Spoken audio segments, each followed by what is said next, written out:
Oh, them dogs already. Hey, what's happening, everybody? Welcome to G.S.R. Gonzo'S Sports Room Monday, February 20th, 2023. These dogs are going to start up already. You should have heard them earlier, man.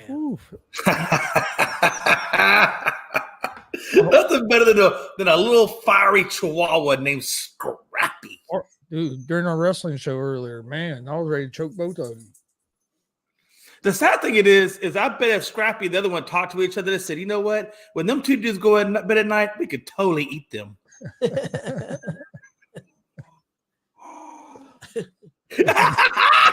Scrappy saying, damn right.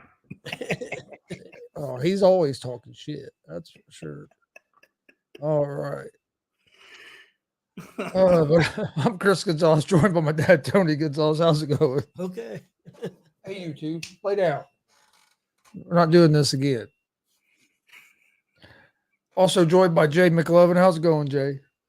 Hey, listen, man, it's going well, man. I don't even know how your dogs are up. My dog's so young, but he's so old. He already went to bed. He they're snoring. They were in there sleeping until it's time to do a show, and then they decide it's time to wake up and talk shit. Oh, man. Yeah, hey, Blue, he don't have enough energy for that, man. That dog would just all he wants to do is sleep and eat, man. And he'll look at me like, hey, you gonna feed me today, or yeah, that's okay. It's all good. Let's get ready to rump. Yeah, baby. Oh, hey, Billy heard him earlier. He says sounds like they're gonna have a cage match over here. Hey, Jay, what do you think about them Houston NCAA basketball team, number one again? Man, listen, I think that's going to go back and forth a couple of more times, man, before we actually hit that March Madness. But I like it. I mean, look, honestly, man, Alabama, Purdue, Kansas, Texas, Houston. I mean, those guys are going to go at it several times, man. I keep telling, what's that dude's name? Randy Jowers. He's educating me on how college rankings work and things like that, as if I don't kind of already know a little bit. And I tell him, I said, look, man, I understand their strength of schedule, quote unquote, strength of schedule isn't as good as Alabama's. And yes, they did lose to Temple. I get that. And yes, they did lose to Bama. That was their 2 losses. I get that too. But Alabama's got 4 losses. Yep. And one of them was OU, and I don't remember who the other 3 were. But at the end of the day, man, who really gives a damn about strength of schedule? Because when it comes down to March Madness, it's all going to get put to the side, and their dudes are going to slack it out until we get where we got to go. It's not right? At the end of the day, it's not going to matter, Jay, because the Hoosiers are going to win it all. Hey, look, a Cinderella team's come out of somewhere, so IU could be the Cinderella team. I'll tell you what, I think there's 30 teams that can win it this year. I don't think there's a clear-cut favorite. I really don't. No, there's not. Hey, how's it going, Glenn? Thanks for joining us. I know Glenn had a great weekend or great week. Glenn had a great week. He was at NXT on Tuesday. Then he was at Daytona for the Speed Week for the whole week. And he was at a basketball game. I think the Pacers or something on Monday. Yeah, he was at Pacers Monday, and then he was at Daytona all week for all the races. And he was there yesterday for the Daytona 500. He had VIP passes for the weekend. So. Oh, nice. No, Glenn had a great weekend. Yep. I wonder what Glenn thought about Jimmy Johnson making his return back to NASCAR coming out of the Indy circuit. Billy, let's get ready to rumble. Frankie. Jay, put those fat arms to sleep so we don't son of a bitch. Yeah, because Frankie got them skinny arms, right? Remember, be professional. Yeah, I heard Frankie was pissing people off earlier today. Oh man, when is Frankie not pissing people off? I mean, honestly, it's okay, man. It's his motif. They give him a little bit of power, and all of a sudden he thinks he's just king. You know what? I can't even say that word because I'll probably get in trouble. But yeah. Good. Yes, it was great. And Jimmy is back. I agree. Again, he had the wreck. He wanted to finish in 31st. But before he got into that wreck, he was in the top 15, and he had a great practice round. I know it's practice, but again, he hasn't raced in NASCAR in a few years. So for his first race back, outside of the crash, I thought he was doing quite well. I expect Jimmy's going to have some select races. He's not going to race in every single race, but he has said that he's going to do select races in NASCAR this year. So I expect to see some good things come out of Jimmy, though. Jay, you talking about practice? Practice. Practice. Hey, nobody knows that better than Colts Nation. Frankie said, piss people off by being professional.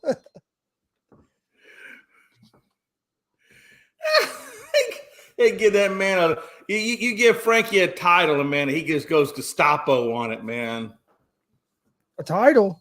He get a title now? What's his new title? Well, yeah, I think he's Jay's BITCH. Oh, oh, okay. All right. I can't say it, but I can spell it. How you get that title? I can tell you, or I can draw a picture. Which do you prefer? Just send it in the private chat. If I send the private chat, it'll be a video presentation. Oh, here comes Dustin, man. Boy, I tell you what, Dustin was hot. He was hot. He said Jimmy is doing Daytona Brickyard, Coca-Cola 600, Talladega, and yeah, that's what I figured. I thought he would do all the big races and probably leave the smaller ones alone. Interesting. I'm not getting this kicked off, Roku. I've been extremely professional. What are we talking about? What I do? We're talking about practice. Practice. Oh man. No. He said, what did he say? NXT was NXT. I didn't watch NXT. Did y'all watch NXT today? I didn't watch NXT. It was last Tuesday. NXT's tomorrow. It's in Florida, and he went to it last Tuesday live. Yeah. Oh, okay. It was really good. Tonight was I got roped into going to a movie with Melanie this evening. She wanted to go watch Magic Mike, and I don't like that crap, but I got roped into it. So, but I'll tell you this, man, that's Selma Hayek and that the other girl that played the ballerina, man, Lord have mercy, boy. Them women were gorgeous, just gorgeous women. Jeez. How about that wild crash at the end, though, man? I honestly didn't watch it yesterday. I planned on watching some of it. I got to watching XFL football, and I didn't watch any of it. I want you to read that for a minute. Now, this is Frankie Cruz, right? Now, I understand, maybe some misspellings or whatever. That's fine. But in what grammatical sense does it say, though man screwed over so much drivers? I mean, is English your first language or your second language? I'm trying to figure it out, Frankie. Jesus. Frankie ain't writing no columns. He said, watch out for my hometown hero, Ryan Priest, number 41 for SHR. Yeah, I thought it was interesting that Jimmy doesn't have number 48 anymore. I don't know who has it now, but now they basically reversed it, and now he's number 84. So I thought that was pretty cool. Dustin says, what are your thoughts on Disney possibly buying WWE and using Disney Plus for streaming options? It'll suck for a lot of people. I mean, that does suck because I just bought freaking I just got Peacock, so why would now I got to go spend money for Disney Plus too? Dang. I wonder how do you think that will work? Because they signed a 5-year deal with Peacock for $1 billion, wasn't it? For $1 billion, so that would have to be honored, wouldn't it? Probably, you would think. I would think that contract would have to be honored, and I think it's still got another at least 2 or 3 years. And then once Disney gets control of it, it's definitely going to go up quite a bit, no doubt about it. If Disney buys them, $9 billion is a lot of money. I'm not saying. I don't even know how much Disney Plus is anymore. Well, for a fact, I mean, Disney, for all intents and purposes, has way. I mean, they can definitely afford that. I mean, for them, that's nothing. It's just how would they fit that in their portfolio? I mean, I'm sure it would fit just fine. I think the biggest. And like you said, they already have Disney Plus, so I mean, they already got a magic revenue generator. So, I think the big problem is going to be is the pay-per-views, or whatever you want to call them. Now, they're going to charge a separate price. They'll give you the network, and then when it comes to pay-per-views, they're going to charge you $30, $40, $50 for them, like they do UFC and stuff. That's my opinion. I hope I'm wrong. Yeah, I hope they don't do that because right now you get the premium live events with your Subscription. with your Peacock subscription. But if Disney I gets can see Disney do that because that's how they're going to generate, or that's how they're going to recoup that $9 billion that they paid out is through all that pay-per-view stuff they do. So I can see them doing that easily. Yeah, because Disney. Hell, honestly, if I owned Disney, that's the first thing I would do. Honestly. Well, like Disney Plus is 150. Because Disney owns ESPN Plus, and that's what ESPN Plus does with UFC.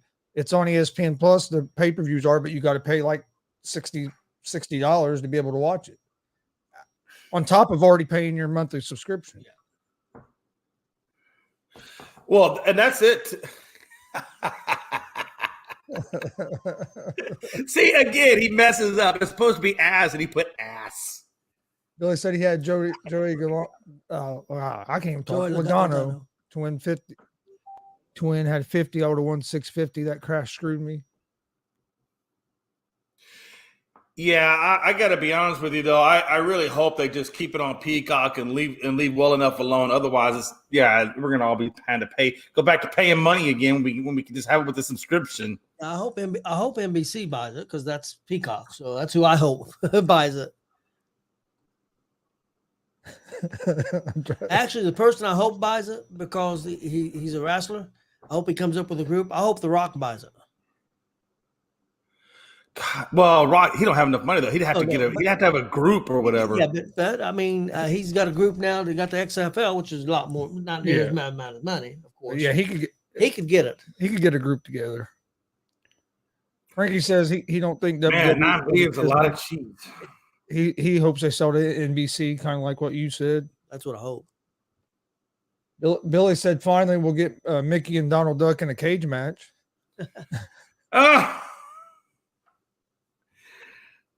Yeah, no, I hope that does not happen. WD is in Orlando, I believe. Hence why Disney wants it. Oh, that's interesting. No, headquarters is in Connecticut, isn't it? Connecticut, yes. Yeah. Now their training facilities is in Orlando. Is in Florida. Yes.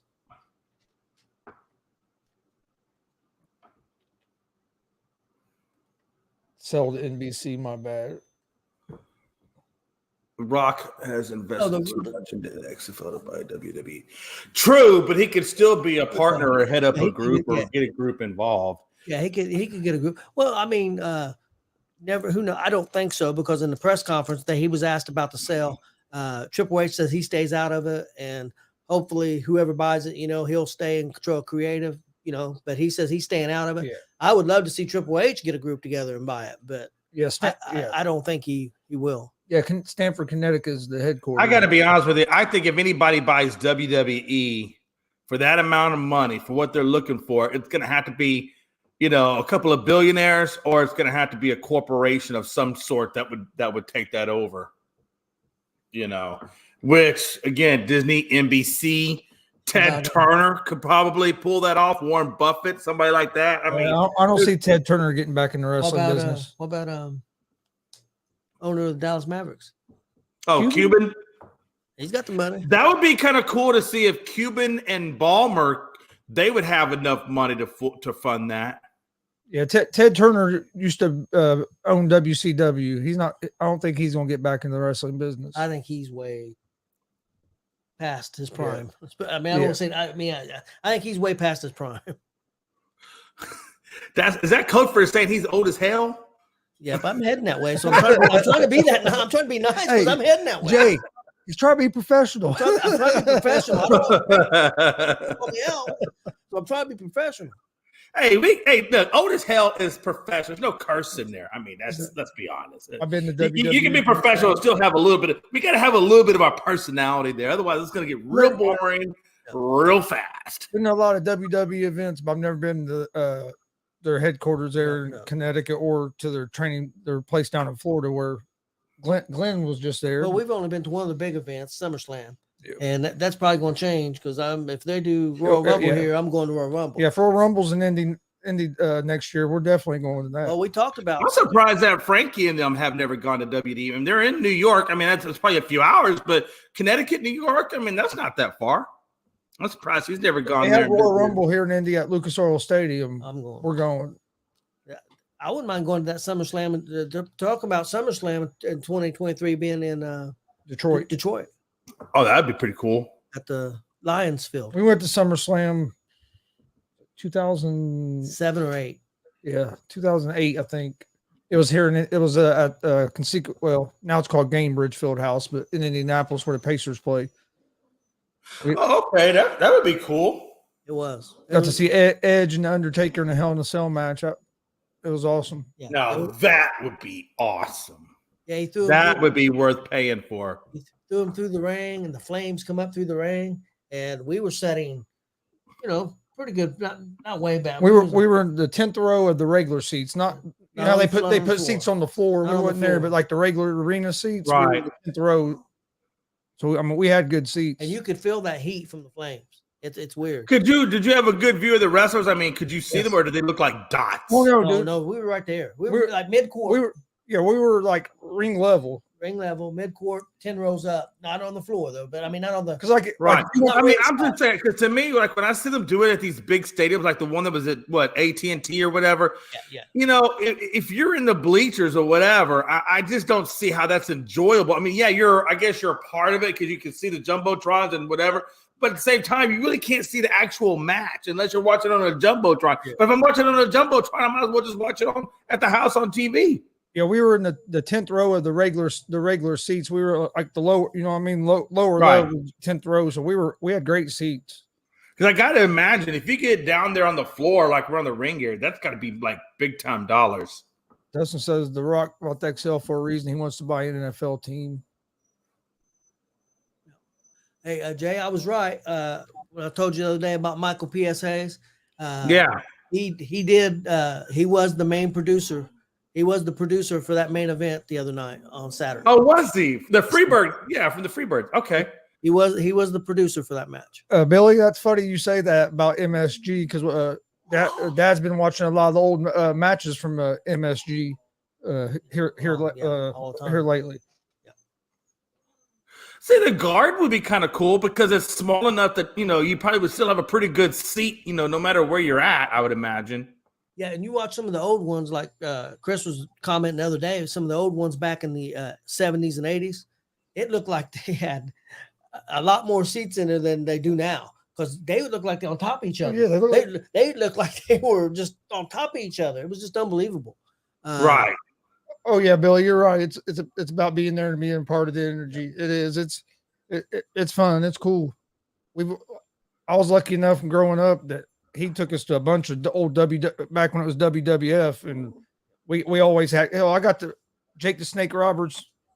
I know you remember Jake the Snake. Yeah, I do. I remember Jake. Remember his Python Damien? Oh hell yeah, dude! That Python was freaking cool.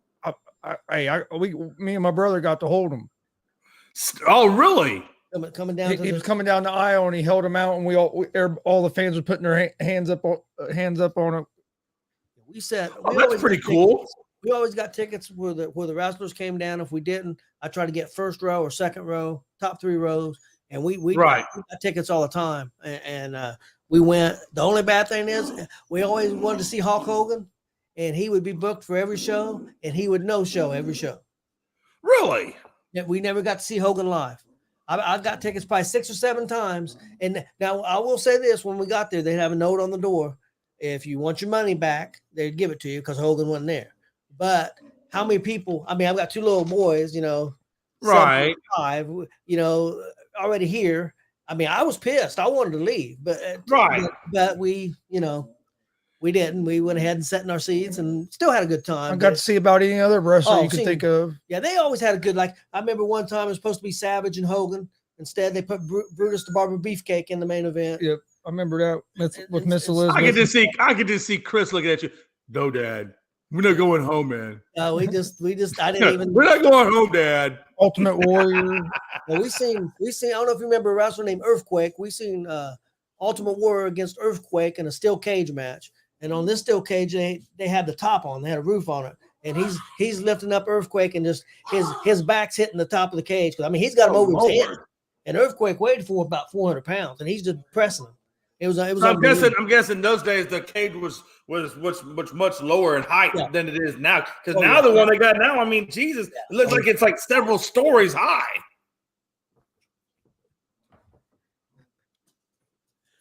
Yep, it was crazy. They're nuts.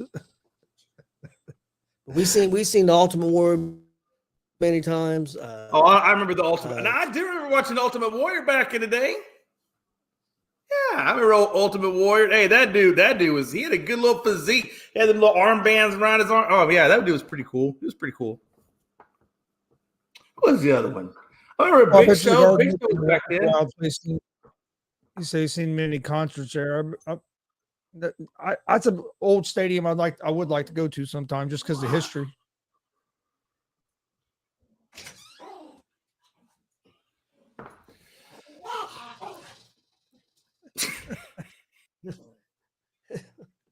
My wife's fighting with dogs. She taking controls. Yep, she took Pablo out. He got moved out. Disney buys WWE. My mom had a Chihuahua. His name was Poncho back in the day. We used to have Tito. We had Tito. I had a cousin named Tito also. He's cracking up. Hey, listen to this. Everybody had a cousin named Tito. I had a cousin named Tito. The Jackson 5 had a Tito. I had a cousin named Poppy. I had a cousin named Chewy. When they're Anastasio or well, that's my uncle's name. Anastasio, Chon, Ezador, Clem. Clem? No. Nope, no Oscar. We have a Clem was one of my uncles, my dad's brother. A nephew named Oscar. Yep.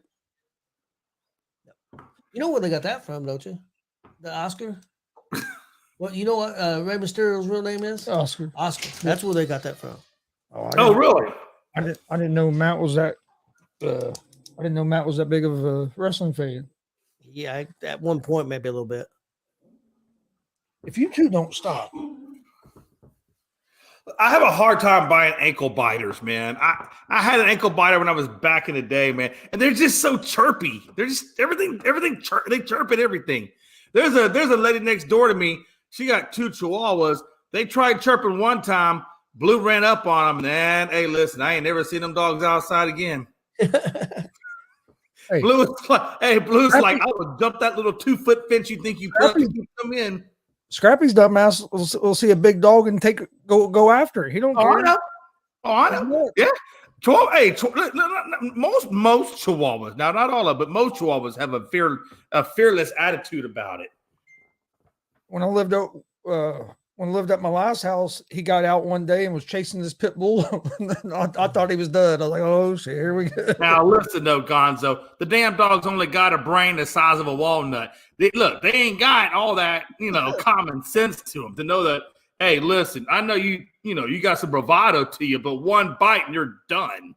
But with the one thing we was talking about WWE with the old wrestlers, Jake the Snake Roberts, dude, I got to sit and talk to him for like an hour one night outside. Yeah, he said he's not smoking a cigarette. Yeah, dude's nut. He was nuts, but hey, Jay, this is the God honest truth because Chris witnessed it. He got paid and he put all his money in a Crown Royal bag, and he wore basically sweatpants to the ring, and he wasn't doing real great at the time. I mean, he was on drugs or alcohol, whatever. He got in the ring, he's wrestling. He's got that Crown Royal bag stuffed down in his sweats. During the match, that Crown Royal bag comes out and opens, and the money's all over the ring. Well, the referee picks up the money and he's putting it in, and he tells Jake, you could hear him and say, Jake, man, your bag fell out on the thing, and your money, I put it back in the bag. I've got your bag in my hand. As soon as your match is over, I'll give it back to you. He said, okay. And that's what happened. But yeah, because he wasn't gonna leave it in the locker room, and he had to be paid. That's what most of them wrestlers do. The old time wrestlers, when they come, they won't get in the ring until they're paid. I wouldn't either. Oh, because you get stiff. I mean, we've seen. Hey, listen, no glove, no love. Yeah.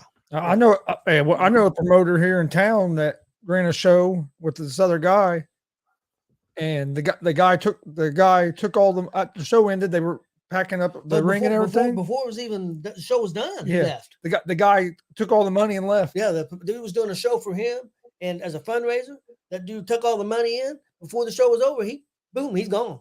Left with all the hell Nobody ever seen him again. There was a guy in Kokomo who did a big show running a bunch of old time wrestlers, and Jimmy Hart, all kinds of old time wrestlers. And, Right. And show goes on, and he takes off, leaves. Now the wrestlers got paid. The wrestlers went ahead and did the show because they didn't want to cheat the audience. But none of them got paid. Wow. And this dude was charging a lot of money. I'm talking, $40, $50, $60. You're supposed to be able to get signed autographs and all this stuff guaranteed. What's going on? You can still hear you. Oh, okay. Well, and I said, what the hell are we doing? And it was crazy. And that happened to Kokomo. I don't know if they ever found that dude. They may not found his body. Wow. Yeah, because you got to imagine if he didn't pay those wrestlers, oh my God, I could just imagine like how pissed off they would. I would be pissed off. Oh, there was a show. That dude. There was a show here in Indiana. 6, 7, 8, 9 months ago. I forget the exact. Matter of fact, we were supposed to do it. We didn't do it. And for sure, Mike, jump on. And we didn't do the show, but the guy did the show, and only like 4 or 5 people showed up in the audience. And he basically told the wrestlers, "I have no money to pay you," and he, and there may have been more. There may have been 10 or 15 people in the fan. Well, right, but if you don't have enough people, how you going to get the money to pay them? That's kind of what it comes from. See, the problem is, Jay, he brought in some big names. Well, I'm talking $1,000 or whatever. He didn't have nobody come in the door. You got to have when you do that stuff, you got to have sponsors to pay for those guys. Oh, of course. And he didn't. So I guess he was going to get his ass whooped. Yeah, I guess they come up with enough money. To pay the big stars, and some people left. Some of the wrestlers left. Some of them stayed to put on a show just so the fans didn't get cheated. But right. Yeah. And he ain't did a show since. He's tried to do 5 or 6 shows since then. He only had, I think, 5 or 6 fans show up to that show. Yeah. Well, yeah. I mean, if you run a business like that, and the wrestlers, why would they come back? I mean, they probably think they get burned again. Right, them wrestlers were going to beat his ass that night, and somebody wired him some money. Wired him some cash. Some relation or something wired him some money. He's probably like, "Hey, yo, man, y'all better send me some money, man. I got Johnny Two Thumbs about to take myself apart. Gonna find me in the river."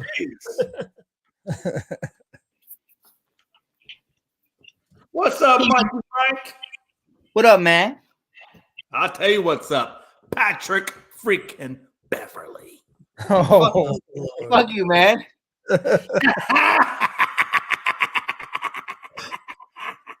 I knew that was. How you like them apples, Mike?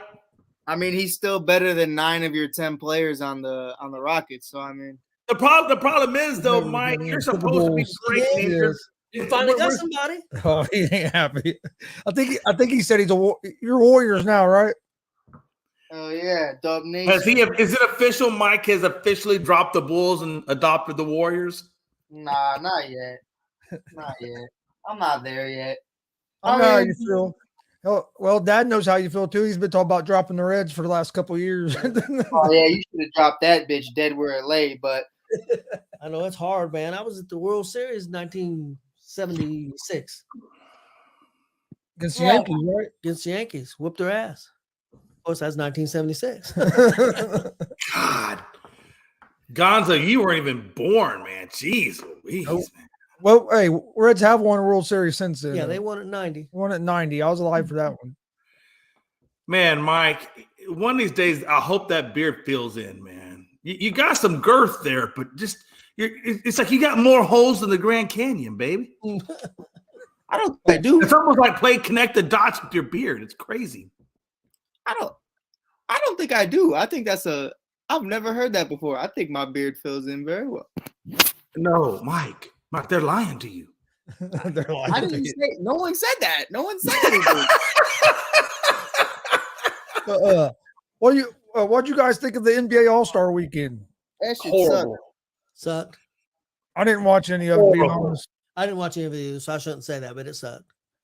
The only thing that was worth the damn was watching that G Leaguer come in and do a pretty decent All-Star performance. Other than that, it was horrible. Horrible. Was the dunk contest better than it was last year? Yeah, it was a lot better. I mean, Mac was what made it a lot better. And that's what I was telling Jay and Frankie and them, like, you know, I understood. We were making fun of him all week, but like, you know, rightfully so, because we weren't really making fun of Mac. We were making fun of the fact that the only reason they brought him up was so he would do it. But you know, man, growing up, like probably 2016, 2017, we used to watch Mac McClung high school highlights all the time.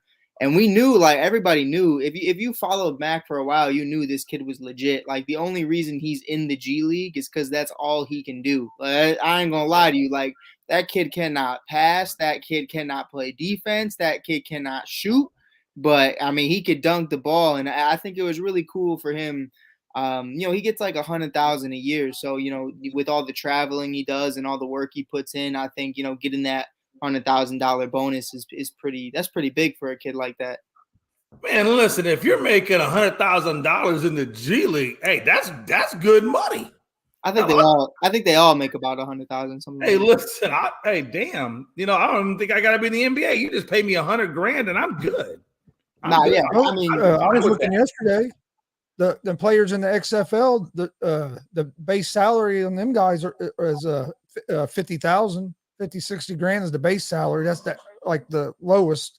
Some players make more, some make less. And then each game you win, you get more. And then each game you win, you get a $1,000 bonus if you win a game. Hey, Pops. Here we go. what do I win if I win all the games?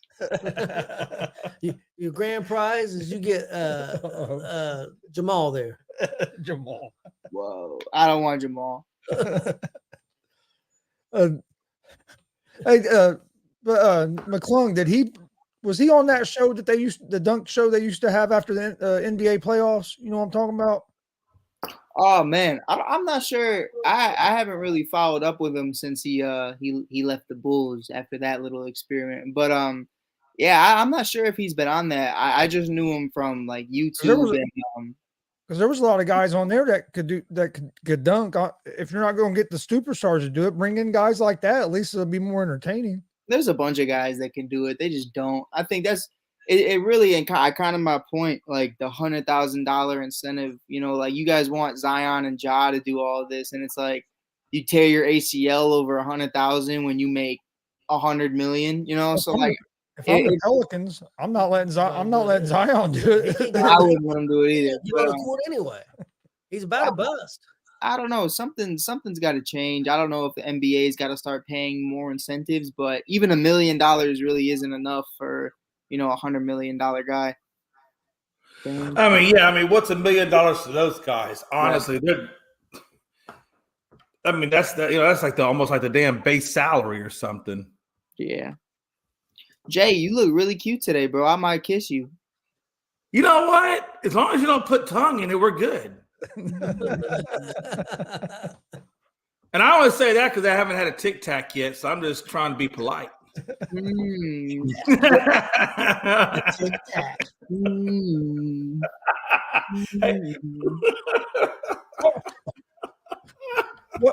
What'd you guys think about them doing the draft right before the All-Star game this year?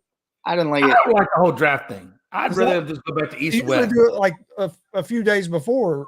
Yeah, it messed up my parlays because you couldn't pick the MVP during the draft because it was like already set, and I was like, well, I was gonna pick Donovan Mitchell, but then I saw the rosters and I was like, maybe I won't pick Donovan Mitchell, but yeah, man. I mean, I didn't like it. I felt like everything felt rushed. You know, you had the entire weekend to enjoy this, and it really just felt rushed. I didn't watch any of it this year. I was gonna watch. I would have watched the 3-point contest Saturday night if we hadn't been watching Elimination Chamber. Because I didn't watch it either, just because I don't care. But yeah, I heard it was cool. The only reason I would have watched it because the two Indiana Pacer guys, Halliburton and Hild, was in it, so I'd have watched them. But no, yeah, I saw Klay Thompson wasn't invited, and I was like, I'm not watching this. And I saw Curry and Poole wasn't in it, and I was like, what the fuck is it? I knew Dame was going to win. None of the big stars participate in any of it anymore. Dame did. I feel like Dame's a pretty big name. You know, he's one of the best shooters of all time, but definitely like top 10. So I just feel like, in all these sports, we're losing a little bit more and more of every sport as it goes along. I mean, it's just, I don't know, man. I don't know. And that's the downside, right? You get all these hype. These guys make so much money, and I get why they don't. Thinking about your beard now, doesn't he? Yeah, I was kind of look fucked up. I ain't going. Oh, I can't. We're on TV now, right? My bad. My bad. Oh, don't worry, because Frankie, Frankie will be on you here in a minute. Frankie's been doing very well. I saw his show this morning. It was a whole different Frankie. I thought he had a gun to his head or something. I wasn't sure. Oh, he was very I thought his kids were in the room or something because he was very professional. I mean, he always does a great job, but I always say Frankie's like the barstool sports of a sports guy. He tell you how he feels. I love it. But yeah, it was very different today. Guys get on TV, don't know how to act, Listen, Jake created a position for Frankie, and Frankie took it and ran with the pit bull. Hey, he's working, and Frankie's putting that work in. He's doing his thing. Now if we can just get Jay to put some work in, we'll be all right. Yeah, that's not gonna happen though. You can't. I'm assuming we're talking about Ness, not McLovin, because McLovin works. Oh, sure, right. Whatever helps you sleep at night. Listen, you know what? People don't understand. I got a wife that's a teacher. I work and I don't even get paid for what I do, man. I gotta do part of her job. I gotta do part of unscripted to get ready for that. He noticed he said he changed that to part of her job. Not first you're gonna say I do her job. No. I help her get the classroom ready to go and get ready for and I do all the little mundane taskings. Like she put a big bucket of beads right in the middle of it's like, hey Jay, I need about 200 cups filled with 120 little beads in each cup. I said, the hell? So I went and got my knife, and I started playing drug dealer with the beads, with the little knife, Bro, you don't understand how hard it is to be married to a teacher, man. I'm telling you, you get put into work and they don't pay you for it. Nobody told me this when I said I do. I would have said I don't. Teachers don't get paid enough as it is. So how they don't. Not for what they do, man. They really don't. They don't get paid enough. Mike, is your Cubs going to get Ohtani? Are the Cubs going to end up with Ohtani? I heard Suzuki's going to try to get that going. You're going to lobby for him. Putting in a little work over here, man. We're doing our thing. We got our Japanese superstar doing his thing over there in Seiya. Seiya's looking jacked too. That's crazy. Seiya looks like a totally different dude this go around. Last year he was kind of like he was fit, but he wasn't big. This year Seiya's jacked. I mean, he looks jacked. It's crazy. I gotta say. Hey, did you see that picture I put of Pena in there? Dude, Pena's got arms on him now. And there's this one kid on the Cardinals too that looks super jacked right now. And I was like, Pena been on them roids? Cheating ain't something they're not unfamiliar with over there, so it wouldn't surprise me. But I do think I think with Ohtani it's interesting because back in 2017, 2018, it was a conversation where it was Anaheim and Chicago, and those were the two teams that were really into him and really wanted to actually go after him. So the only reason he didn't pick Chicago was because what's it called? He didn't like the weather, and that's really what it came down to. And obviously Mike Trout too. But after that experiment in Anaheim, I don't see why he doesn't want to come play with the Cubs. I just wouldn't. Personally, myself, I won't trade for him. If he wants to come here in free agency, you can come here in free agency, but I'm not trading. No. You gotta give up too many of your prospects. No, you gotta give up the whole farm, and that's the only problem. Like if you told me, if Jay came to me and was like, "Yo, let's do 2 top 5 of your prospects and maybe one guy that's in the league right now or something," cool. Like we could do that. Like that's fine. I'll give you number 1 and number 3, but you want 1, 2, 3, 4, and 5, and it's like, damn, you know how bad the Angels are. They're gonna ask for everything. They ask for your team. That's for the I just don't know how MLB can allow teams like the A's, who basically got a payroll of like 50 million, to exist. Like, come on, man. Like, you gotta put a better product than that on the damn foot. What's the payroll? Yeah. No, Probably 100%. not too much more than that. I mean, that's the problem with the Angels, though, man. Like they got money involved. You know, they got 500 in Trout, and they got 200 in Rendon, and they got whatever they're paying Ohtani. I think they're paying him like 30 mil this year. Well, if you look at their team on paper, you would think they'd have a good team. Yeah, they spend. They just don't develop. You know, they've been shit for so long, and I don't think they even have like 4 or 5 top 100 prospects right now. And they've been shit for a long time. So it's like, you know, at some point you got to start wondering when these guys are going to come up, and they're just not developing into anything. And Trout can't stay healthy. Of the damn spectrum, like you said, and you got Cohen over there with the Mets coming out and saying, "Look, I splurged, I spent all this money, but it doesn't mean a title." I'm sorry, if you're 116 million in the luxury tax, you damn sure think I know damn well felt that you expect there to be a title for that much money. Come on. But they also, I feel like the Mets also do a very good job at developing talent. I mean, you know, they brought in a lot of good guys, and, you know, there's a lot of people that I still think, you know, they got one guy they traded to the Cubs, and Pete Crow Armstrong immediately became our number 1 prospect. They have Alvarez coming up. Pete Alonso is a great prospect as well. They got a lot of guys that they've, you know, homegrown guys, Jacob deGrom, Noah Syndergaard, all these guys, they do a great job at actually developing, and now they're starting to spend. So I won't go as far as to say like they're like the A's, but the A's are just a whole different. That's the thing. It don't matter how much money you spend if you can't develop your other guys. Right. You spend all the money to get 2 or 3 star players, but if you can't develop the rest of your guys. But my problem is with the Reds, they get some people that start playing well, they don't want to pay them. They let them leave.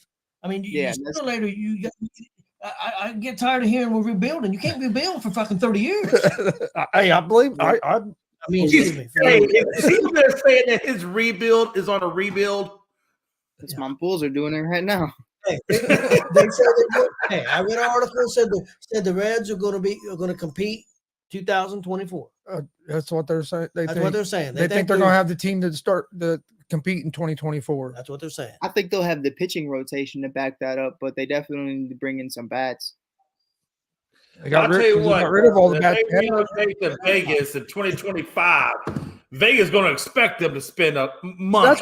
They can't just go there $50 million. I think Major League Baseball should make a rule where the teams have to spend a certain amount. There's no salary cap, so there should be a minimum where you don't have a team that you don't have that big discrepancy. I'm not saying every team has to spend $200 million, but every team should have to spend at least like $80 million or something. There shouldn't be a team spend $30 or $40 million on your whole payroll. I think it should be at around close to the $100 million. Maybe not right at, but like you said, 80 is close to it. So yeah, 80, 90 million, somewhere in that neighborhood. I mean, just something to where you're putting good quality players out there. I mean, come on. But like Mike said, if you don't have the right coaches in place that is going to develop, your prospects, it's not going to matter how much money you spend either. No, that's a good. Well, hell, guys, I've been saying that forever. I was like, you got to have a good farm system or good developmental farm system. Honestly, you got to be able to turn those prospects into something.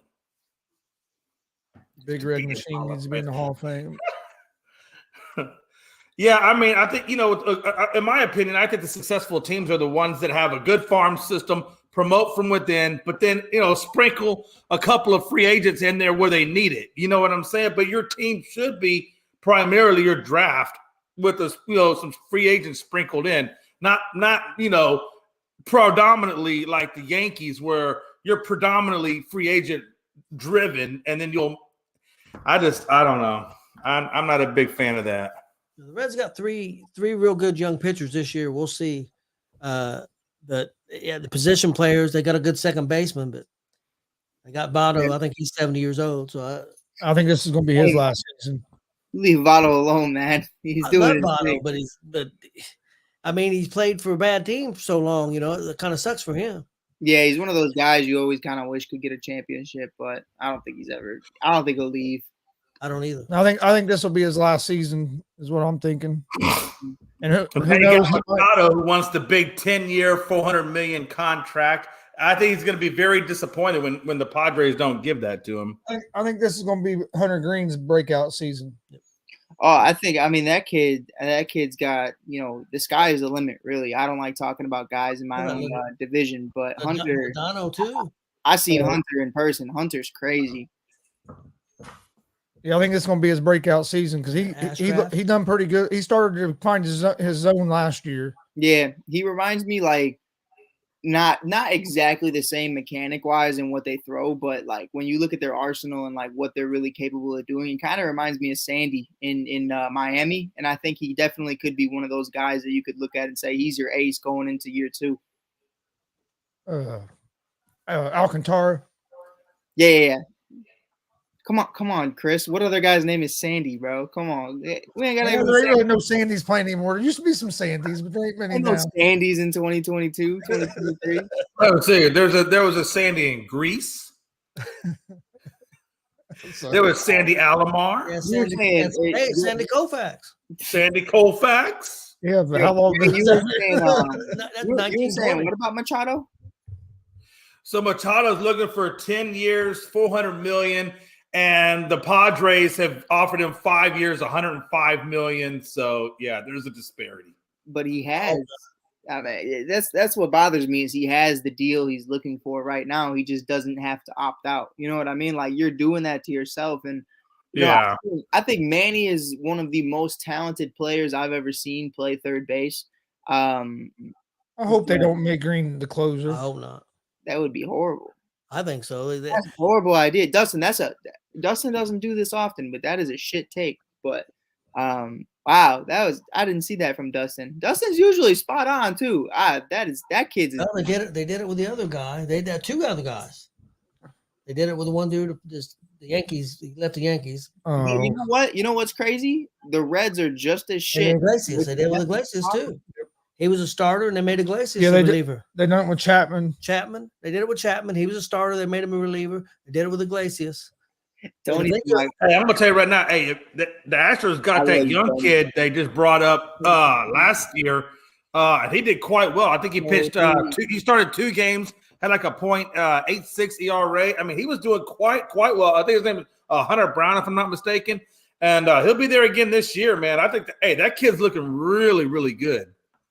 Well, I'll tell you now. They make Green a closer. I will be a damn Dodger fan. They can kiss my. You said they make Green a closer. I'll be a Dodger fan. I'll be a Dodger fan. 100%. No, I don't blame you. And you know what, Pops? That's where I was at. When they traded the core, when they traded Rizzo, Bryant, Baez, I was like, cool.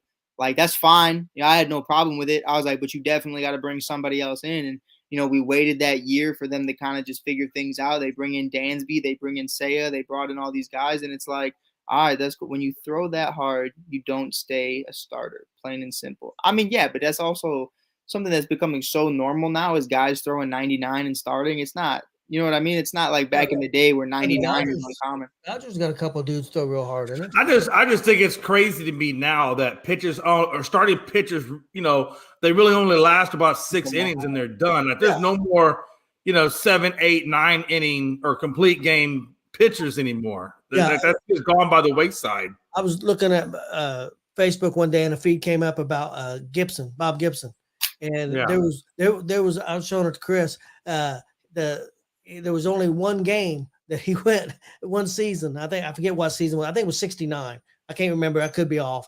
But anyway, it was only one game he went like less than 9 innings. That was 7 innings. Every other game he went 9. There was one game. Hey, listen, one game he pitched, man. It's crazy. Well, look at Nolan Ryan. Nolan Ryan pitched a game where he did 235 pitches in the game. Who? Nolan Ryan. Look it up. Nolan Ryan pitched 235 pitches. I've never heard of that guy. Who's that? Oh, well, you probably haven't. I know who Nolan Ryan is. But I guarantee you the short man to your right has. I know who Nolan Ryan is. I'm just messing with you. No, you don't. You might have heard of Nolan, but you don't know Nolan. He probably didn't know who Bob Gibson was. I've never seen Bob Gibson play, but I know who he was. I know you didn't see him play. I know who he is. Hey, but for real, hey, Tony, and I know, man, they don't make pitchers like they made back in the day. These guys are not like they were made back I then. don't know that the pitchers aren't made like that. It's the managers in baseball don't use them like that anymore. No, it's our society. It's soft. No, I'm talking about you don't see the That's Randy Bell. Johnson, the Kurt Schillings, and Nolan Ryan's, Bob Gibson. You don't see those guys anymore. Now you get this soft ass crap. It's like Sherman on the out there on the heel. But what I'm saying, Jay, I think there's pitchers that could pitch go into the 8-9 innings if they were allowed to, but the teams won't let them no more. Well, no, but I'm saying, that's probably true. But it seems like nowadays most starting pitchers are, they're in like 80, 90 pitches by the time they get to the sixth inning. I complain about it all the time watching the Reds. It's like David Bell is in a hurry to get the starting pitcher out. Yeah, the guy will throw 60 pitches and he's ready to take them out. Yeah, we get pit. Bell shouldn't be a manager. That's part of the Reds' problem too. Don't get me going. I'll end up going crazy. I get much crazier than Saturday. No, I'm about ready to go that crazy again. Man, but yeah, I think this is Bell's last season unless we have a good year. Well, I think I seen him projected. What did they say? 70-some wins. I think that's a win. That's a good season. Mike, what do you think about the new changes to pitching with the pitch clock, and then now that you only get two opportunities to try to throw a man out at first or second, whatever, and then the third time, if you don't get him out, it's a flop. Did we see that? When we went to a minor league game. Yeah, we went to a minor league game, and we got to see that firsthand. I liked it. Yeah, I like it. As somebody, base running was my favorite thing to do ever, and it still really is. What the hell did I just get texted? Tell you what, these new bases look like you're running to a house. They look huge. I know they're only a couple inches bigger, but they look huge.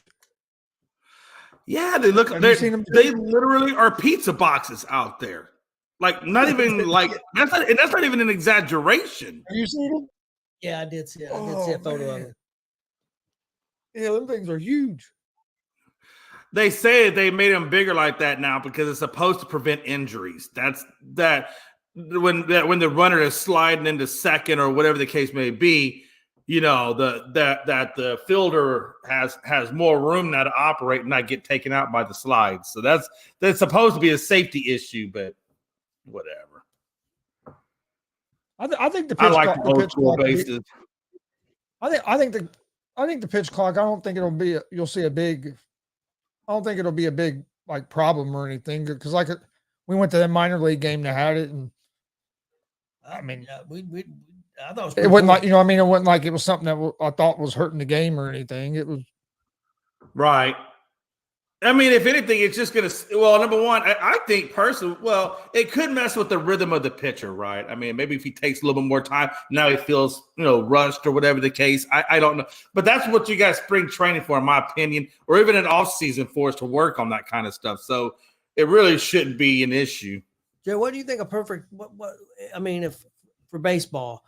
I mean, you're a big fan, so I mean, you don't care to watch 3.5 hour baseball game, but right?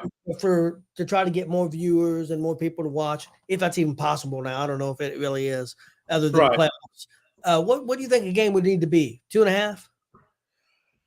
Yeah, I think 2 hours, 2.5 hours at most, and I think the 2.5 should encompass maybe for extra innings or whatever the case. I think 2 hours. If I'm baseball, 2 hours is about right. I think anything more than 2 hours, and it's I don't think you can get that. I don't think you can get a game within 2 hours. I think Donovan goes. Oh, whoa! The dog. Can you hear me? Hey, listen. I need y'all to get y'all shit together over there. That was Pablo who did that. Pablo just trying to take everything out. You keep talking. Okay. I try to fix it. Poor Gonzo, man. Hey, whoever thought a little dog could take out a whole podcasting studio, man? Yep, he did. Pablo took it all out. No, but yeah, man, I definitely think I mean, and it is probably unrealistic to do 2 hours, but I think the only I way just you can do I hate it- when I feel like I've been at a ball game, for hours and hours and hours. What I don't like, what I really want to get away from is these games that run into like 10, 11, 12 o'clock at night. I hate that. I think the only way I hate West Coast games. the only way you can go to 2 hours and people would go crazy if they did it is you'd have to go to 7-inning games. Yeah, and that's not going to be feasible. But No. I just think if you're playing a game, for me, if you're playing the game on the West Coast, it's got to be sooner than that. It's got to be like at the very early or at the very latest. It's got to be a 5 o'clock West Coast game. So it'd be like, no, even that's kind of even that. Well, that would put you about 8:30, 9 o'clock, which is fine. 9 o'clock, 9:30. I mean, that's because then people for the ones that got to get up the next day. Nobody's going to watch a game that goes till midnight if you got to get up for work the next day. Nobody's going to do that. Yeah, I tell you what's cool because I get all the baseball games with the setup we got, and my wife's a Dodger fan, and so I'll watch the Reds or whatever, and then she don't get off work till 11:30. So we'll watch the last 4 or 5 innings of the Dodgers games if I'm not at work, if I'm home. So that's pretty cool. Yeah, absolutely. But I just, you know what I'm saying? Like, I just think that, for the East Coast, it's not a problem, right? I mean, because we're already ahead of the time zone. But if you're on the West Coast, you're like 3 hours back from East Coast. If I want to watch an Astros game and they're playing in LA, I mean, I'm not staying up till freaking midnight. I mean, I probably would because I don't have to work the next day. But like most average people who, have jobs, whatever, they're not going to want to stay up that late. Yeah, I think 7 innings would be perfect, but it'd be too much pushback on it. And it would save pitchers' arms, but I don't think it would ever happen. I think the 2 minutes. Imagine them going to? I can't imagine them going to 7 innings. And I don't know if truthfully, I don't want to take that much away from the game of baseball. 9 innings is still fine. I think they can. Like I said, I think they can compromise and do a 5 o'clock game at the latest on the West Coast. It'd be fine. That came up when you was touching something a bit. Man, hey, I don't know, but whatever Pablo did, it looked like y'all had an earthquake at first. Hey, I woke up my wife and woke up my other son in his bedroom. Woke them all up. Tell you, man, them little dogs, man, you never know, man. They can make a whirlwind. Tuck the TV down, everything. Knock my sound bar down, everything. He got caught in that wire you got there. And I know, but that's what happened. I think Scrappy got mad at him. And I can't say what they was doing. I always said my dog is just big enough to make a couple of fajitas. I don't know. Let me just say this. I can't say what I want to say. Just say my 2 dogs are different. You catching my drift? Okay, I think we're back. Are we good now? Is everybody back? Because it looks like your computer's a little crooked there. It was a little straighter earlier. My Ric Flair got knocked down. I'll fix all that later. Hey, by the way, Tony, you know this. Rest in peace to Red McCombs, who passed away, man. Great owner of the San Antonio Spurs and Denver Nuggets and the Minnesota Vikings. Coined the phrase "purple people eaters." I mean, Red McCombs, man, was a great guy, Texas icon. Honestly, he brought the Spurs over from the ABA into the NBA. They were actually called something else. I forget the name of the actual what they became or what they started out as, but then made them the Spurs. And the name the Spurs, believe it or not, I found this out, guys. I didn't know this, but the Spurs are actually got their name from Spur, Texas. Spur is actually a city in Texas, so that's how they got their name, San Antonio Spurs. I think they messed up the HDMI because I couldn't get it to plug back in, so I think they ripped that HDMI out the back of the TV. But at least there's like 4 HDMIs on the TV, so we'll be okay. But, Jay Billy had a question for you. He said without Googling it. Ryan, was that Nolan Ryan pitched 235 pitches against who, Jay? You know what? I honestly don't have that information. I would have to Google that. I just know it's an actual. He did pitch 235 pitches, though. He said Angels won 4-3 against Boston. That might have been, he might have played with the Angels when that happened, because I'm pretty sure it was early in his career. He said the dog's okay. The dogs are okay. Yeah. I don't think everything else is, but the dogs are okay. Oh, what a night. See? Hey, I'm just glad that Billy knew that. Billy, hey, I'm glad you knew that it was the Angels. And again, he played with what? The Mets, the Angels, then he came to Astros and then the Rangers. But, when he came in with the Mets in 69 and he was pitching over the receiver, Ryan was a very, very raw, talented guy. He didn't really have all those pitches. He was just a very hard-throwing guy, and that's what got him into the big leagues. And then, of course, when he went out there to the Angels, that's when he really got in with his pitching coach, and that's when Nolan Ryan became Nolan Ryan, is when he went to the Angels. And by the time he got to Houston, he had already perfected his craft, and he really blossomed there in Houston, and then, of course, into the Rangers as well. See, Billy was right. We should have put the damn dogs in a steel cage match. Yeah, there you go. Dallas Chaparrals. I knew it. Yeah, okay. Yeah. Yeah, old Red McCombs, man. Good, rest in peace, man. What a and he was about 95 when he passed on, too. Billy's a Red Sox fan. Oh, is he out there in Connecticut? Man, I'm sorry you're a Red Sox fan. I don't think he's from Connecticut, is he? I don't know. What else would CT be? Oh, here from Connecticut. Okay. I don't know. I'm just saying. That's what I was thinking. It was Connecticut. He was from Connecticut because he was talking about the WWE. He does live in Connecticut? Okay. He was talking about the WWE. Billy from Connecticut. Well, we love Connecticut. Yeah, so I went out to where is that? Is it Ridgemont or something like that? It was the Schubert Theater. It's Schubert Theater out there in Connecticut. That was the only time I've ever been to Connecticut. It was Chris Cornell was playing a concert in this local venue out there. Hartford, Connecticut. That's what it was. Schubert Theater. What a time. My mom just worked. What was that? I can't think of his name now. Guy from Stain. Lewis. She just worked his concert the other day.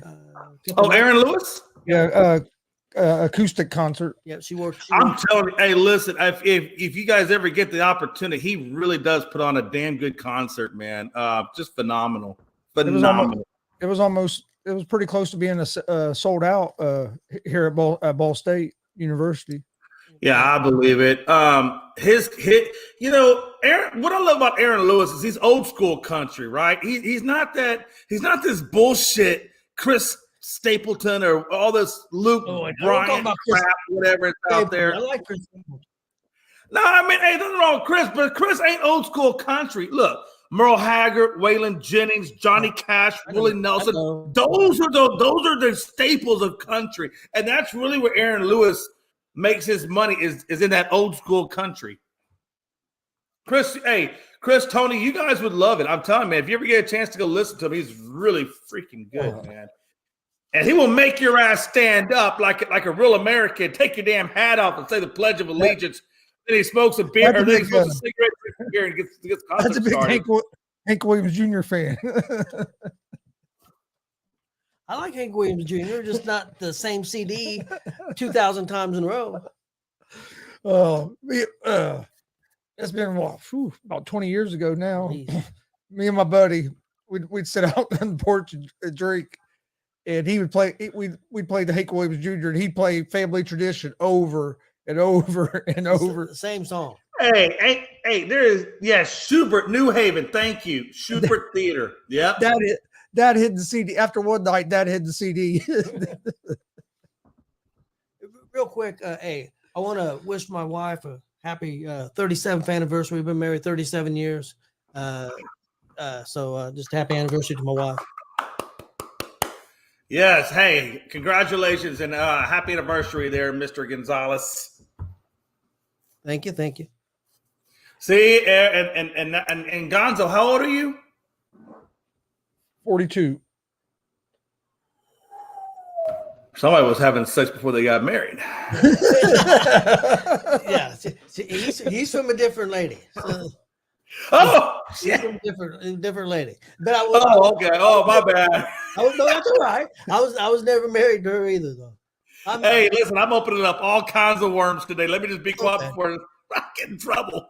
And see, Billy Bob Smith, man, he was around with all the greats too. I mean, just like the Reds, all the greats they had in '75 and in the '80s and stuff. He got to see Jim Rice and Fred Lynn and those guys, man. He got to see a bunch of greats too. Yeah, that is. I mean, hey, my mom, man. I mean, listen, my mom and my dad, they loved all that stuff. Allman Brothers, I don't know if you guys like Allman Brothers, but I really am kind of getting into Allman Brothers, Peter Frampton.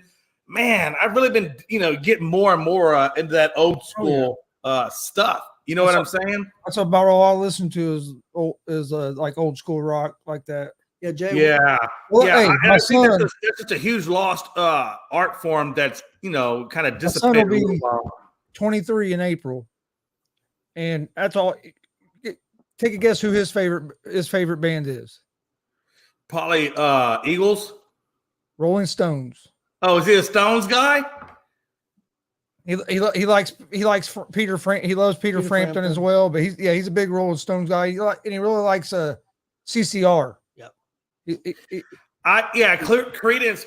Hey, look again. Hey, this is old school stuff, man. I love. If you like Allman and Peter, you're gonna like CCR. You're really good. I really love and dig Fleetwood Mac. A lot of their stuff too, man. I mean, that's just the era of rock music, man. That's what I grew up listening to. And then me and Dad always went to rib festivals together, and I'd take my son with us, and we got to see Peter Frampton. Here in Indy, Night Ranger. We had all these rib festivals in not Indy. Cheap Trick, but we had these rib festivals, and it was free. I mean, you go see these bands. Now the barbecue costs quite a bit of money, but the right. Peter Frampton, we see him for free. We seen Hootie and the Blowfish several times for free. It was a bunch of bands. Shooter Jennings. Man, listen, all I remember about that is and Jerry Maguire. I am not Hootie. Casey and the Sunshine Band. Yep. We seen Oh my gosh. Eddie Money a bunch of times. Jeez, Eddie Money, crap, man. Now we're really getting out there now, man. Dang. REO Speedwagon. My son is a big REO Speedwagon. Oh, I like I like REO Speedwagon. Hell, I like Radiohead. Yeah, and that's a whole nother genre. I mean, we try to get into like the Ramones, Johnny Ramone, and them. I mean, the Ramones were amazing. I mean, he got drumsticks. He got drumsticks from REO Speedwagon drummer. Did he really? Yeah, we set second row, I believe. They came to Emmons Auditorium at Ball State. My wife works at Ball State. She knew somebody in the front office, so she grabbed his tickets and held them back for us. So we got second row seats. And, nice. They threw out the sticks, and he got the sticks. So that was his first concert like that. He'd been to concerts like Rib Fest, but that was his first, auditorium type. Yeah, concert. My buddy just saw Bruce Springsteen in Kansas City. Not even maybe 2 days ago. And they were out there in front of the venue, and Bruce came up in his little motorcade, and he rolled down the window, and they had their albums, and he autographed their albums while he was in the passenger seat. It was pretty cool, man. I was like, hey, that's a pretty dope pick, man. Billy said he's a huge Stones fan. Got the Stones logo. You gotta like the Stones, man. Come on. Hey, look, I don't know if you can see this, man, but yeah, there it is right there, baby. Okay. Hey, watch this. You ready for this? I don't know if you can see this. Well, yeah. Can you see the Grateful Dead right there, baby? Yeah. Okay. Yeah.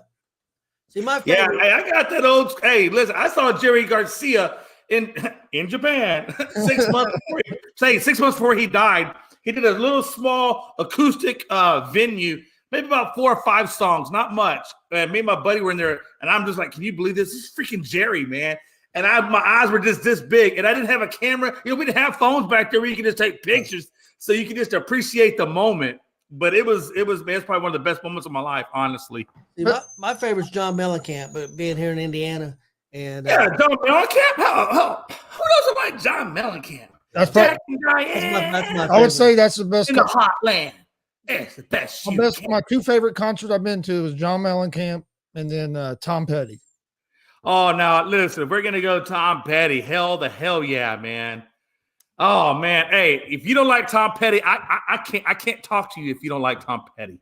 Ooh, that'd have been a good one too. Say you used to see REO Speedwagon and Cheap Trick play together all the time. Yeah, man. Jeez, what a time to be alive right there. Jeez.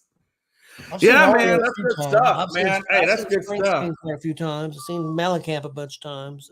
I would have liked to have been alive back in the day when the Doors and Deep Purple and Jimmy and God, I would have loved Tony. If I could have been, I wish I would have been born. My dad was born in the 50s because then I could have came through the 60s and really, you know, the 60s and 70s was the best generations, honestly. Best generations. I tell you, one of the craziest, and it was at a Riverfest. It was one of the craziest concerts I've been to. This is going to surprise you, but it was Hall & Oates. Oh, yeah, it was crazy, dude. It was so packed, you couldn't move. I mean, you could. Yeah, I believe it. I believe it. I mean, Hall & Oates. I mean, that's a pretty popular. Oh, they were was it Daryl Hall and John Oates, right? Yeah, yep, Daryl Hall and John. They were great. Don't get me wrong. Have you ever seen that TV show? You would like it. Live from Daryl's house. I don't think I've ever seen that. No, look that up. Yeah, there's a bunch of them on YouTube. Like he'll bring in artists. They'll come to his house and they jam. Like the Cheap Trick one was real good. Yeah, you would like that. Check it out. Oh, nice. You know, back in the day, I know y'all have seen that, man. Back at the Sound City down there, and I think it was in L.A. There was a recording studio that had Sound City. It was Sound City something. But Dave Grohl went in there and he actually got the mixing board and he put the mixing board in his studio. And now he makes all his music off that same one. But I mean, people like, hey, back in the day, what was it? It was like Nirvana. And who else was it? It was Metallica. Like, AC/DC. Like a whole bunch of just different bands played in that one spot or on that one mixing board and they brought it over. We seen AC/DC and Nugent. Did Nugent open up? No. Nugent opened up for Kiss. Okay. Who was opening up for AC/DC? Power Man 5000 or something like that. Okay. Yeah, we saw AC/DC, but yeah, it was Kiss and Ted Nugent. Yeah, Ted Nugent opened for Kiss. Hey, if you guys ever get a chance, look up Dave Grohl's documentary on Sound City. I think you really, really find it fascinating. I'm a big Dave Grohl fan. Yeah. No, hey, but Sound City, he did a whole documentary about that music board and all the bands that went in there and played on that music board. I think even the Beatles, were recorded on that music board. It's crazy. Seattle had a bunch of good bands come out of there with, especially the alternative stuff like Pearl Jam and Nirvana and all them. You know what's funny is Dave Grohl is from DC. Virginia, actually. His mom was a teacher. He actually dropped out of high school. He didn't even graduate high school. But a buddy of mine that I worked with while I lived out there in DC for a while, he actually was in high school and had a class. Hey, Dave Grohl was in his class. And of course, Dave Grohl dropped out after that. But he said he had class with Dave Grohl. I was like, man, I would love to have been a fly on that damn wall. Oh, yeah. That's sports and music. That's about my favorite two things. Yep. Man, I'm telling you, man, they go well together.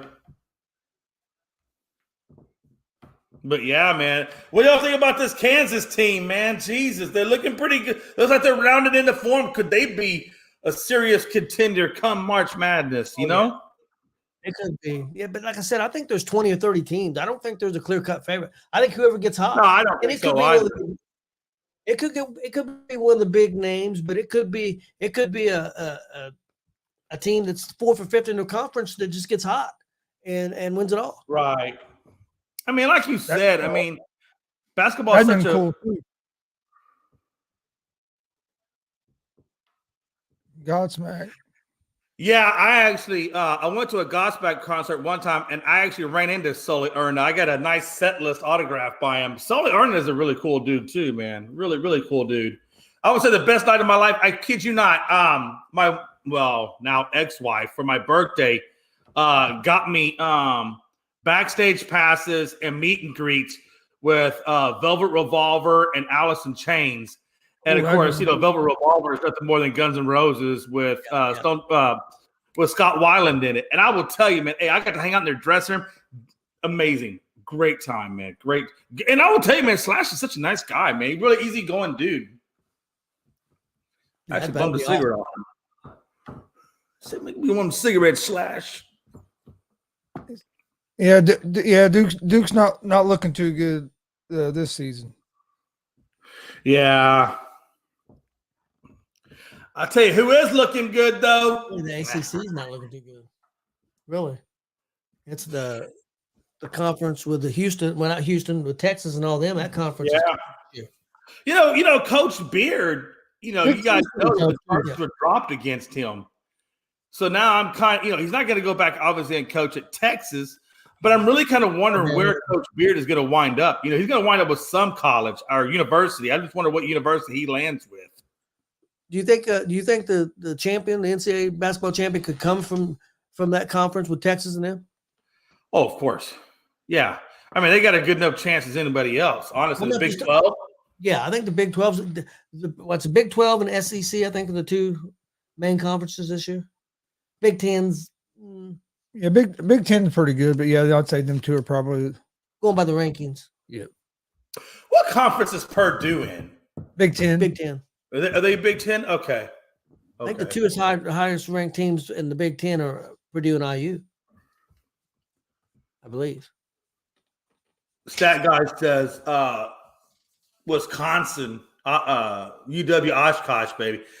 Hey, you never know, man. Hey, Wisconsin can pull some stuff out there. I remember who was that one kid that Houston Rockets got from Wisconsin?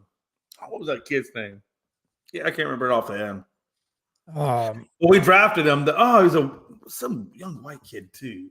I know who you're talking about. I can't think of his name. You know who I'm talking about? Watch, I'll be sleeping at night and I'll wake up and it'll come to me in my dream. It happens like that every time. Jay, did you watch any of the XFL? No, I still have not watched any. Did you watch anything today? I watched 3 of the 4 games over the weekend. I was just going to ask you what you thought of their extra point, because they don't kick for the extra point. You can do a 1 point extra point try from the 2, a 2 point try from the 5, or a 3 point try from the 10. Oh, that's weird. Why is that? Is it just because they can't find enough kickers to kick the damn ball, or what? Just something that different. I like it because, like, in that first game, team was down by like 14 with like a minute and a half, like 2 minutes left, and came back and won the game because they got a touchdown, got the 3 point conversion to score 9 points. So, right. I mean, it keeps it does, because if you're down by 8, you still have a chance. Like you said, if you're down by 9, that one play and that can get you back into it. Yeah. And then let's be honest too, man. Yeah, you can miss a field goal, but you're more likely to make the damn field goal for the extra point than miss it. So it kind of gives you a little bit more, competitiveness on the defensive side of it that really, unless you just were really Johnny on the spot to block it or something, you wouldn't be able to. Yeah, I like their extra point rules like that. I thought, and the thing I really love is the replay, dude. Their replays would take like 30, 40 seconds, and you can hear the referee talking to the guy and the replay guy, and you hear how he comes to the decision, and boom, you start playback. Yeah. No, I absolutely plan to watch quite a few of those XFL games over this coming weekend. This weekend was a terrible weekend. Man, we had too much going on, but I definitely want to see. I really want to see this Roughnecks team and kind of get a good feel for them. They have a game Thursday night. Is it Thursday? There's a one game Thursday, then there's 1 game Saturday, and 2 games Sunday this week. Who's playing Thursday? I think it's. I mean, I can go look at it, but I'll probably try to watch them on Thursday. I think it's Seattle and St. Louis. I know Seattle Sea Dragons, but I'm not. That's who it was. Sam Decker from University of Wisconsin that went to the Rockets. Yeah, I could see his face, but I just couldn't get his name. But yeah, appreciate that, Billy. You must be related to Stat Guy. You're like Johnny on the spot today. Damn. Another thing I was going to ask you about before we got out of here, we hadn't talked about, because we kind of went the music route, which I like because I could talk about music all night. But did you happen to hear what LaShawn McCoy had to say about Eric Bieniemy? No. What is he saying about? Why is he coming after Eric for? He really didn't come after him, but he's on a talk show on Fox Yeah. So what did he wind up saying about Eric? But they were talking about him going to Washington, and he said he thinks that Bieniemy's getting in over his head. He said, because he played in Kansas City for a season with Bieniemy, and he said Bieniemy don't call the plays. Said Bieniemy didn't install no plays. He said if he did install anything, it was like maybe the minute and a half, 2 minute offense before the first half, and that at the end of the first half, and that was it. He said he thinks he's getting in over his head going to Washington. He said he thinks that Bieniemy's going to get exposed. Well, that's a possibility. Real quick, Billy said, I'm just Googling. Yeah, I figured because I was like, man, Billy's just all over it tonight, man. Yeah, he said all these people want to say that, but he's not. But he's right. I mean, look, because he came out. He goes, all these people want to say he should be a head coach. He said, I'm not. He goes, I'm not. He goes, I want him to do good. He goes, because he goes, he's a running. He used to be a running back, running back, and we running backs don't get head coaching jobs. So he goes, I'd like to see him succeed. He said, right. I'm just telling you from experience and being there that he goes, I think a lot of people are going to realize that he don't do much in Kansas City, and that he thinks he's getting in over his head. Well, let's be honest. First of all, I think that's interesting that I don't know if you saw that, but the NFL is hosting or is holding an HBCU combine. Yeah, I saw in advance of the 23 draft. So that's kind of interesting. But no, look, yeah. What is this? Oh, Sam Decker from your old stomping grounds, Jay. Good old Sheboygan. Yeah. I heard he was from Sheboygan. I do remember that. But no, hey, back to that. Winning half-court shot to win state. Yeah, man. Well, Sam Decker was a great shot for Wisconsin. Yeah. He really was. No, I remember Decker. And Dustin, I don't know if you remember this or if you're familiar with that, but literally, Gonzo, I kid you not, literally in my backyard is the YMCA. And on the other side of the YMCA, literally, it's like where my fence was, there was a small alleyway, and then there's the YMCA. If you go on the other side of the YMCA, there's another building called the Armory. And in the Armory, Red Auerbach coached basketball in the Armory, and he never won a game. He said that was the only facility that he never won in was Sheboygan Armory, and that was Red Auerbach. And if you don't know who Red Auerbach is, you really don't know your basketball history. But anyway, hey, oh, and by the way, the Cincinnati Reds also played a baseball game way back when in Sheboygan as well. People don't know that. But anywho, going back to what we were saying earlier, when it comes to Eric Bieniemy, yeah, he's exposing himself. The big knock on Eric is a couple of things. Number one, he doesn't interview well. Number two, he's not a player's coach. And number three, he's living underneath Andy Reid's shadow, that they feel like Andy Reid was calling more of the plays and that Eric was just kind of there. So now he's out from underneath that, which honestly, for his career progression, he needed to do that. He needed to go to Washington. However, in a comma, he's right. McCoy is right. By going to Washington, he is exposing himself. And if he does not do well there, then yeah, that's going to be a huge, huge knock on him. And then two, they don't have a damn quarterback. You think he's in a very, very tough predicament in Washington. And that really is going to be, they're going to say either yay or nay on Bieniemy based on that. And people don't want, I feel like people don't want Bieniemy to succeed for some reason. And I think that's going to, it could be something that does him in, or if he does go there and he turns it around, it could be the greatest thing of all time. And then people are going to fly on him like white on rice paper, trying to get him to be their head coach. So it's going to. Another thing McCoy said was that he hasn't been able to adjust with the times of being a player's coach. He still tries to coach like it's old school and wanting to cuss everybody out and stuff. And I'm not just talking about any player. He goes, he would try to he'd try to cuss out Travis Kelce. And that's the thing, man. Look, that old school mentality. I get it and I like it. I do. I like that old school mentality. But the problem is it doesn't relate to the new kid. The new kids aren't built like that these days. You know, you can't do that with them. Nope. Believe me, I love old school. I was a big Bob Knight fan. I love the old school coaches. Bob Knight. Hey, look, that dude had no problems putting you in your place. Nope. They choke you. They choke you. Hey, like my Uncle Steve would say, sometimes you need to get. Sometimes the player just needs to get choked. Hey, listen. That's how you get every last ounce out of them. Dan Dawkins played for Bob Knight, and he ended up having a falling out with Bob Knight. But he said he was part of that team, I think, on the coaching staff with that kid. What was the kid's name? Neil Reed. Neil Reed. He said that kid deserved a good choking. That's what Dan Dawkins said. He deserved to be choked. Look, man, sometimes I can't say that because, we're in a different world nowadays, Mr. Tony. We can't be talking like that. I know, but But you know what I say about that? Frankie's gonna be on you. I'll probably get a letter of reprimand.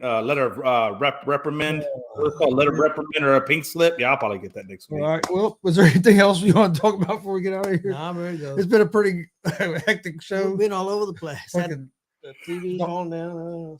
Equipment falling down. I'm just glad they didn't knock that camera didn't get knocked down. I thought the TV was coming down.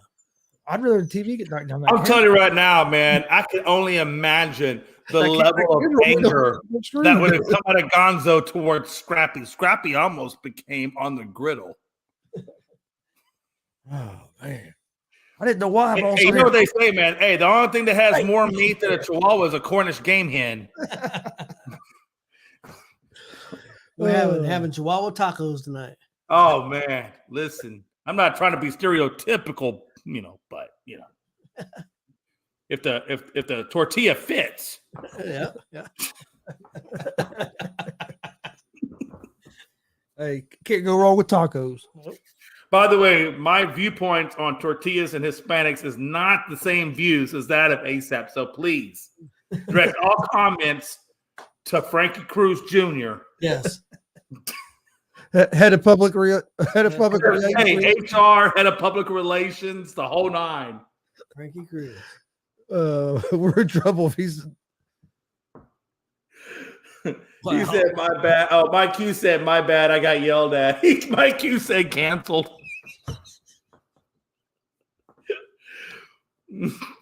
He said, you know that probably by Frankie. He said dogs won. Gonzo. Could you imagine if that TV would have came down? Oh my gosh! Well, like he's talking about our camera would have been the main thing, and luckily it didn't go. Yeah, down. if they didn't knock my camera down, I wouldn't have been doing no wrestling shows or nothing. Gonzo would have been so pissed. I don't think Scrappy knows how close he came. That was both of them. Yeah, it was both of them. It was tag teaming. So Scrappy's brain is so Scrappy's blaming Pablo and Pablo's blaming Scrappy. Yeah, we was about canceled. Permanently. But all right, Jay, you got any final thoughts before we get out of here, man?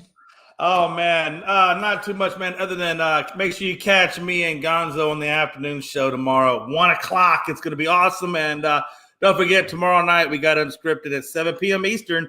Unscripted guys, all one word on Twitter, baby. Unscripted Sports, all one word on TikTok. Check us out, man. Gonzo, it's been fun, man. I really thought the TV was coming down, baby. I was like, oh Lord. I just hope the sound bar still works. Yeah, it doesn't hit the ground. And don't forget, go check out the ASAP Sports mobile app. You can find it on Android, Google Play Store, also on Amazon and on Roku. Another easy way to check out all the content from the ASAP Sports Network. So make sure you check that out. Also hit that subscribe button on YouTube at Gonzo's Sports Room and at the All Sports All Plays Network and at Unscripted and at Mike Hughes. I know he's still on here, so make sure you hit that subscribe button on YouTube for Mike. Yep. What's that show? Bullshit. I don't think they call it that anymore. Yeah, their team was so terrible they give it up, huh? News came out that Carr and the Jets are both on good talk, so reports might come out soon that he's a Jet. Wow. Hey, I'm telling you, Frankie, if that happens, I got to be honest with you, man. I think Patriots are going to finish last next year. Chihuahua Pinatas. Over for the Patriots.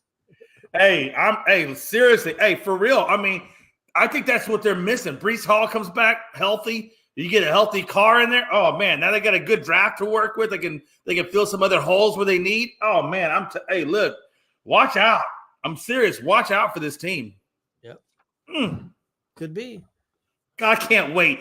Frankie's going to be in dead last, and I'm going to make sure he knows it too. Yeah, I'll be honest with you. I'd rather be the Colts getting Carr. That's just my opinion, but most people don't agree with that. So, I think the Colts are getting Bryce Young. Deal. I think they're going to move. I think they're going to trade up for the number 1 pick. You know the article I read. If that coach, what would fit him the best with the system that he's been playing? They said Richardson or the dude from Kentucky. Levis or Richardson. That's the other thing. You don't want Levis. Oh, they said the style. I don't know. I mean, I'm not sold on him, but you never know. They said the style that coach, the style they've been playing in Philly. Right. He loves the running backs he's got, and so he's good there. And with the style that they play, that's the type of quarterback he would like to have. I think he'd be better off if that's the two he's looking at. I think he'd be better off with Richardson out of Florida. I think that dude would be, he would probably work well. Dustin, the little dog had more moves than Jonathan Taylor this year. Oh damn! Shots are fired. I think Taylor will have a bounce back year this year. Yeah, I do too. I don't think Frankie can handle it. I don't think Frankie can handle a bad Lakers, a bad Patriots, and a lackluster Yankees. Yeah, do that, Dustin. Yep. I would like to see his pro day. Yeah, that's the dude out in the Cardinal Ward that he sent me. Not a bad dude. Seriously, I mean, he's got some good skill sets. I just got to see him against top level competition to really get a good feel. But a lot of good players come out of these small time universities, I mean, never know. Yep. All right. Well, we appreciate our Houston will be better than Indy. I hope not. I don't think so. I think they're putting together a pretty good coaching staff. I like the offensive coordinator. They end up getting Jim Bob. Jim Bob. Yeah. It's a hell of a name. Hey, somehow or another, I see that guy out in the middle of a field on the back of a pickup truck with a shotgun shooting trophies. You can't go wrong with that. Hey, that's a great movie. It was a hell of a good movie. No, but for real though, hey, look. Hey, Billy Bob. Houston is finally. I do like Houston's finally putting that team or putting this organization back together again. I think D'Amico's doing a good job over there. And I do expect to see better things out of Houston going forward. Yeah, I like D'Amico Ryans. I think it's the first time that Houston is looking like they're back on the map. I think they're going to get better. He has a lot of draft picks to work with and build. God knows he definitely has a lot of draft picks. Shape that team the way he wants to. I wouldn't have been mad if the Colts would have hired Ryans as the coach, but I like Steichen. I think Steichen was a good choice. Steichen has a lot. He has a lot of experience. I think you guys got a good coach as well. I do. I expect to see some good things coming out of Indy. I'm really kind of curious to see where y'all draft and who you draft at that fourth spot. Or does Indy move up to the 1 spot to grab Bryce Young? Hey, Steichen's got no experience. That's what the sports judge said. He said Steichen has no experience at all. He's been in the league for 12 years. Hey, Tony, come on. Don't let me call you a schmuck. That's what he was. He was on his rant that Colts should have hired Bieniemy and not Steichen because Steichen has no experience. No experience. Steichen's been in the NFL for like 14 years. Steichen was also with the offensive coordinator for Justin Herbert his rookie season when he threw 30-something touchdowns. Yep. He also worked with Phillip Rivers before. I mean, Steichen has some experience. Look what he done with Hurts last year. Right. I think it was a good hire. Am I saying that Bieniemy it could have been worse? It could have been a lot worse. We could have had Jeff Saturday. Jeff was just put Jeff Saturday was just put into a bad situation. I think if he started off as, or if he's going to stay coach, he goes to offensive line coach, Yep. He just needs to start off as a positional coach before you give him, the reins to the whole damn team. Well, I'll tell you what's nice, and I don't want people to take offense, but hopefully not. But noticed a lot of black coaches in the XFL, which I think is a good thing. Hopefully that if they prove themselves here, they'll get opportunities. No, Frankie. Yeah, he was a good OC. We don't know if he'll be a good head coach, but I think it was a good hire. Out of the people they were. But you can say that about anybody, right? Yeah. You can say that about any damn offensive coordinator out there. Of course, you don't know, right?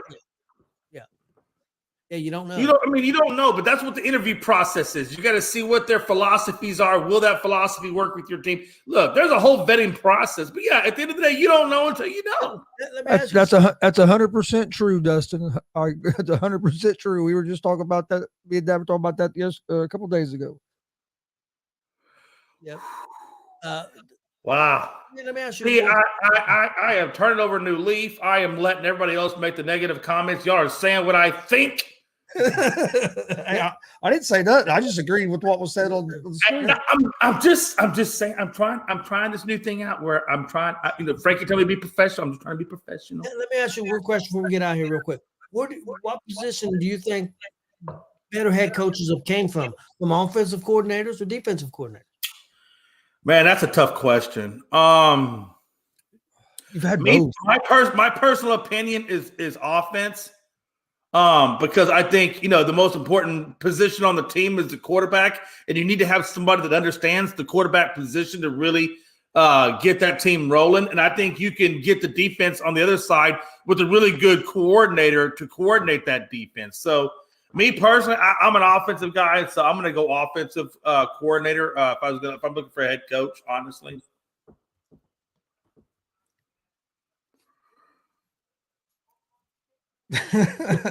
He's reading it. Frankie, I'm really trying hard here to be professional.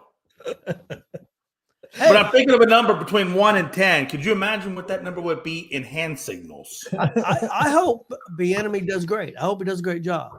I really do. Not me. Well, I know because you. Not me. I hope he sucks balls.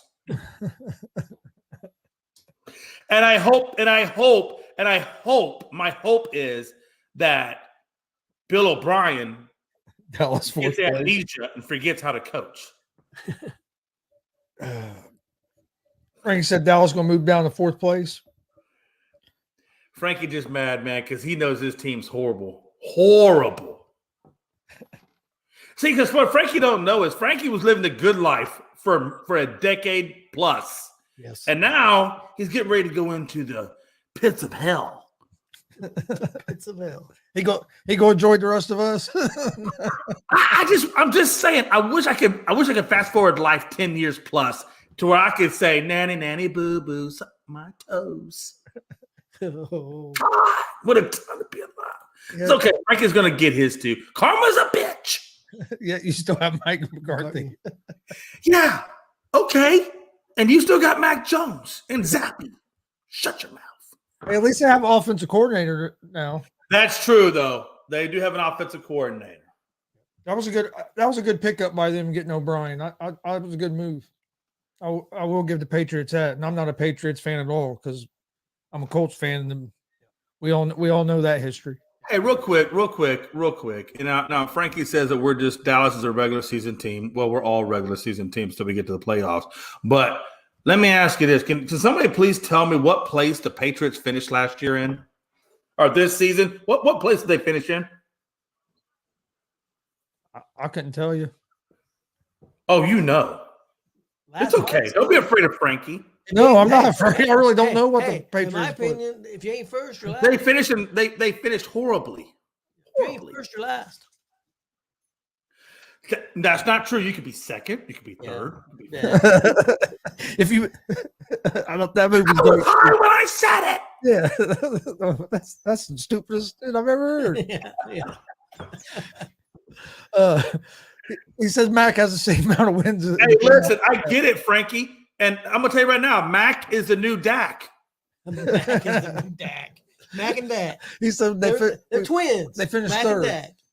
Thank you. Freaking third. I didn't know where they finished, to be honest with you. I didn't know. Freaking A, man. I hate people when they're in third place trying to talk some shit, trying to relive those past glory days. He sounded like a damn delusional Cowboy fan back from the early 90s. What place was Dallas in? Second? I don't know. Yeah, was it second? No, we were second. We were a wild card, but our record was like what 10 and I don't know whatever. We had 10 and what was it? Is it 18? So we were like 10 and 6, some shit like that. I don't know. Either way, man. Hey, either way, we're in the playoffs. You were in third place on the couch. They would have lost 4 or 5 games, I think, didn't they? Yeah, I think they were 12 and maybe 12 and 6. Or something like that. I'm gonna say 13 and 5. Maybe 13 and 5, somewhere around there. See, Frankie doesn't understand, man. In about 10 years, man, they're gonna be so far down. He's not gonna remember. Yeah, we were second in the 5th seed. Not bad. But you're not even in there, Frankie. Frankie, you're not even in there. Hell, the Jets are going to kick your ass this year. What are you going to say? I'm out. But no, appreciate everybody watching. Please hit that subscribe button on YouTube at Gonzo'S Sports Room, at Unscripted, at ASAP Sports Network. Check out the new mobile app at the ASAP Sports Network on Google. You can find the Google Play Store, Roku, and Amazon. For all you Android users, hopefully it'll be on Apple here soon as well. Have you checked the app out, Jay? I checked it out earlier. I thought it's pretty cool. I saw it on there. I got an Apple phone, so I haven't, and I gotta reset my Google, but I plan on checking it out tomorrow. Yeah, I checked it out earlier. It looks pretty nice. I'm telling man, hey, look, it's a next step in where we need to go as a collective unit. So I'm hyped up for it. I think everybody should be hyped up. It's going to be an easy way for everybody to really be able to dial into our coverage. So it's good stuff. It should be good, but we appreciate everybody watching. We'll see you tomorrow at 1 p.m. Eastern for the ASAP Afternoon Blitz. Want to thank Jay for coming on, Mike Hughes for coming on for a little bit before he had to duck out. I think somebody made their comment. It's Frankie. Yeah, just get us out of here. Frankie over there, man. He half baked right now. Hey, from now on, can we just nickname Frankie Double Bake? Like a double baked potato. But no, thanks for joining us. We'll see you guys on Wednesday at 11 p.m. Eastern for another episode of G.S.R. Gonzo'S Sports Room. Have a good night. Talk to you guys tomorrow.